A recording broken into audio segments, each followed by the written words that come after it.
What's up, Northeast Beasters? We're back with another edition. Pretty good week last week. Last night sucked. I go home and punch myself in the dick for leaving Blake Bortles on the bench, scoring 30 points. Chris and I, the Alaskan oil slickers, we were talking on the way to work, texting back and forth. He's like, what do you think about the game? We agreed, Tennessee in the over. I said, but Bortles is due for a big game pretty soon. First half of the game didn't look so much, ends up putting up 30 points. Boom, dick punch, not cool. It's okay, a little head start, the dungies are coming back. All right, last week, let's start with the top scoring players. At quarterback, Andrew Luck with 28 points on the bench. Couldn't really go wrong, though. It was either Luck or Matt Ryan. Top running back, Melvin Gordon, 30 points. Second place was J.I.A., whatever his name is again. He's legit. Wide receiver, Devontae Adams on the bench as well. 25 points. Tight end, no surprise, Gronkowski. Kicker, the immortal, Janikowski with 17 points. And defense, kind of a surprise to me. Maybe not consider the matchup, but Philadelphia with 24 points. Pretty good. Marquee matchup of the week. Team Wynick, first place against Abdullah Oblongata, the top scoring team. Once again, same as last week, top scoring team against first place. Top scoring team won last week. This week, it was different. Team Wynick, first place, still in first place. Now with 5 in a row. Abdullah Oblongata put up the fewest points they've put up so far this year. Nothing really special about the matchup. Both were under projections. Underperformed a little bit, but a win's a win. That's it. Next, let's get right on to the highest scoring team of the week and the lowest scoring team of the week. They actually played each other. As good as Romo's back, 135 points, highest they put up this year. I think that's the third highest. Yeah, that's the third highest point total of the season so far. Abdullah Oblongata has 2 weeks of 142. 135 is right there though. It was an 86-point victory. I'm surprised we haven't heard more about this on the message boards yet, but I'm sure we will. Mystic River Mudheads, just nothing they could do. Not good.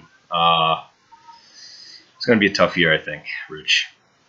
Melvin Gordon and the Eagles combined for 54 points. When your kicker and your quarterback score about the same amount of points, it's either really good or really bad. It was pretty good.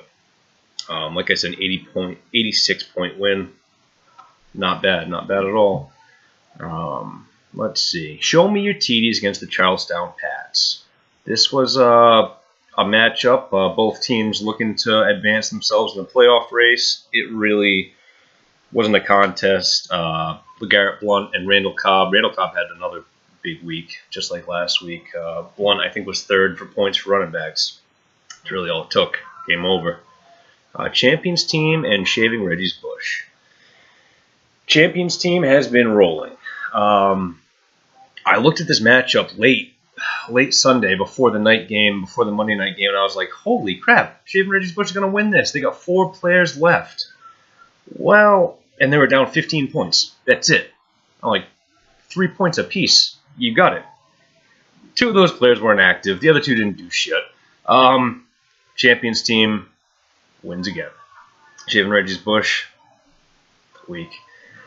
Alaskan Oil Slickers and Can You Dig It? It was close. Aaron Rodgers came away with a touchdown hat trick. T.Y. Hilton is killing it.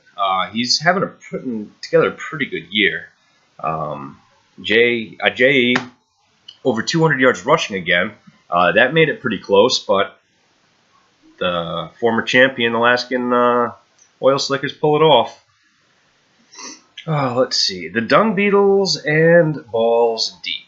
It was a close match. It really came down to quarterback play. C.J. Anderson, decent game. He could have taken the cake for you at Balls Deep, but now he's out for the season, at least 8 weeks. Torn something in his knee. Surgery today, I think. Not good. That sucks. And Show Me Your TDs just picked up his backup on a whim maybe 2 weeks ago. He hadn't gotten any touches. He scored some points last week. I think he got a score, but now with that offense, how they work over there, that's a huge pickup. Huge. To the standings. Team Weinig. 5 in a row. Still has separation in first place. Champions team won again. Most points in the league. Abdul Avangada still 774. Weinig is the only other team that has above 700 points. They're both in the playoff race. Weinig obviously in first. Let's see. What do we have here for the notes? Charlestown Pats. I think they're in 7th place now. They're right up there. They got a sniff. 554 points. That's it. And they're going for the playoff push. The other 3 teams with 500 and something points are in 10th, 11th, and 12th place. So I don't know how you're doing it. And, you know, the cream will rise here. Let's pay attention to the points. The Dung Beetles and Shaving Reggie's Bush. Those are the only 2 teams that their opponents have scored over 700 points. Maybe bad luck, maybe karma. I don't know.